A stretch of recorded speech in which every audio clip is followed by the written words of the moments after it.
This is the story of one of the most unique and bizarre cities in America.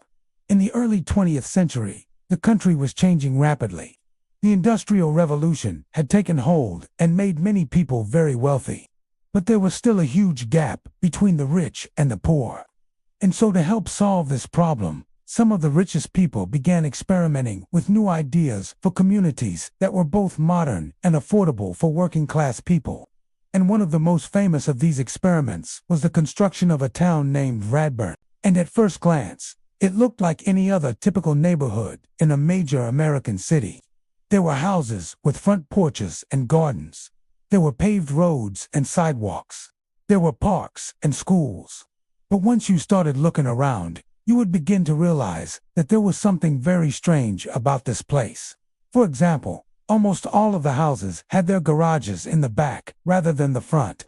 And if you wanted to get into your garage, you had to drive through a tunnel under your house. You see, the architect who designed this place believed that cars were ruining the American dream.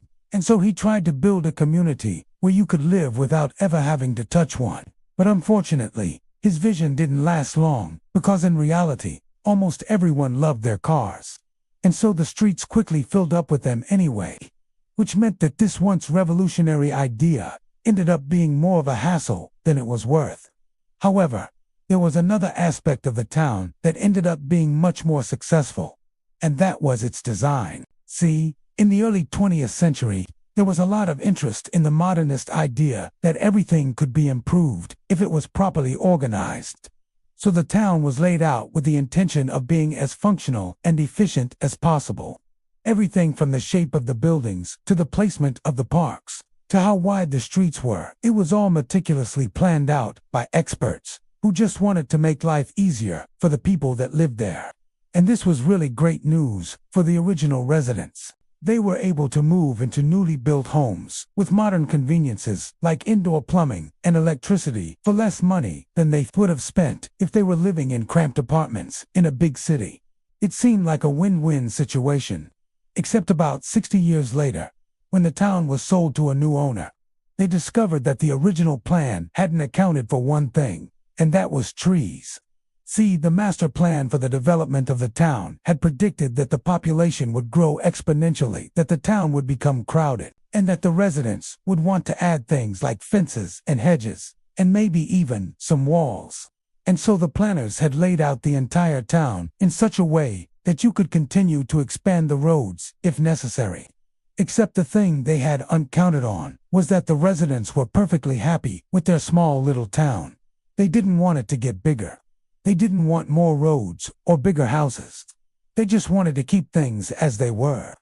And so the new owner found themselves in a very difficult position, because the town needed to be fixed up. But the only way to pay for those repairs was to turn the entire town over to a developer and allow them to build bigger houses on larger lots. But this went against the will of the residents, which raises the question, what happens when a group of people band together to fight for their right to stay exactly where they are? The answer is a place called Bellevue, Colorado.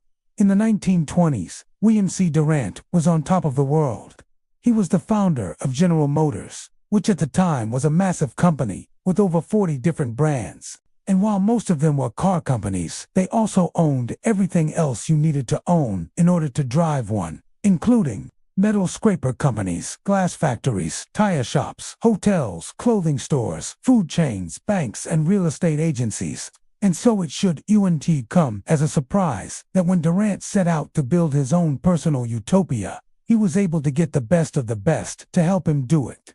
The planner was the famous and highly influential Clarence Stein, who was one of the pioneers of modern urban planning. The architect was the equally famous and highly influential Walter Gropius, who founded the Bauhaus School, which was one of the most important movements in 20th century art. And then the landscape architect was the somewhat lesser known, but still very influential Thomas Church, who's responsible for designing some of the most famous gardens in America. Now, although these men were masters in their fields, they had never worked together before, nor had they ever tried to build an entire town from scratch. And so during the construction of Bellevue, there were bound to be mistakes. Which is why it's a good thing that William Durant had a fourth secret weapon, and that was an unlimited budget. As it turned out, building an entire town from scratch was even more expensive than William Durant had imagined it would be. And so after only 3 years, he lost interest and decided to sell the place instead. Now, this was unnecessarily a bad thing because the person he sold it to was a real estate developer named John C. Lincoln, who was willing to finish the project the way it was intended to be finished. At first, the residents of Bellevue loved John Lincoln. He promised to maintain the aesthetic of the neighborhood and to make sure that the town stayed small and quaint forever.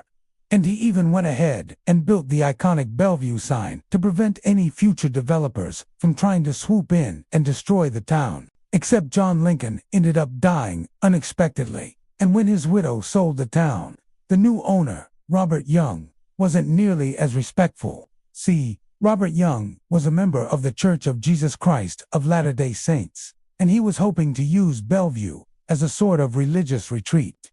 But in order to do that, he needed to make some changes to the property, like build a church and a school and a bunch of new houses. And he also wanted to impose some new rules on the residents, like no alcohol and no dancing and no card playing and no board games and no movies on Sundays. And obviously, this kind of goes against the whole libertarian ideal of the town. And so the residents were unexactly thrilled about the prospect of having to change their lifestyles in order to live there. However, in spite of their disapproval, Robert Young made the changes he wanted to make, and then he sold the town to a new owner named Robert McDonald, who was a devout Muslim. And once again, the residents found themselves having to adapt to a new culture. This time, they had to put up with constant construction and noise and debris, and not to mention the new owner's plan to build a mosque in the middle of town. And so they did what any reasonable group of people would do. They fought back. The residents banded together to form an organization called Save Our Town, and they argued that the conditions violated their home purchase agreements, which stated that the neighborhood would always remain a quiet, peaceful, scenic residential community. They also accused the various owners of lying to them about their intentions for the town, and they threatened to take legal action unless the town was restored to its original condition. Now, despite the fact that this sounds like the plot of a movie, it actually happened in real life, except it didn't end up going to court. Instead, the two sides came to an agreement, and it was decided that the town would be returned to its original state. However, this wasn't the end of the story, because it turned out there were 3 people who had purchased homes in Bellevue without reading the fine print, and they didn't want to leave. And so the town council had to vote on whether or not to allow them to stay. Eventually, they decided to grant them permission to stay, but only if they agreed to uphold the values of the town and to help preserve it for future generations. And thankfully, that's exactly what they did. One of them became the mayor. Another one became the chairman of the Architectural Review Board, which is the group that approves all plans for new construction in town. And the third one simply donated a large chunk of his property to the town to be used as a park. And today, Bellevue is still one of the most unique neighborhoods in America. It has one of the lowest population densities, one of the highest median incomes, and one of the lowest crime rates in the country. Not to mention, it's home to some of the most famous people in Hollywood, like Julia Roberts, Cindy Crawford, Samuel L. Jackson, and John Travolta. And somehow the town has managed to maintain its exclusivity without erecting walls or hiring security guards or banning cars. They've simply done it with planning, foresight, and negotiation, which begs the question, is it possible to build a utopian society? Well, if you ask me, the answer is probably not. But if you ask the people who live in Bellevue, they might say it already has been.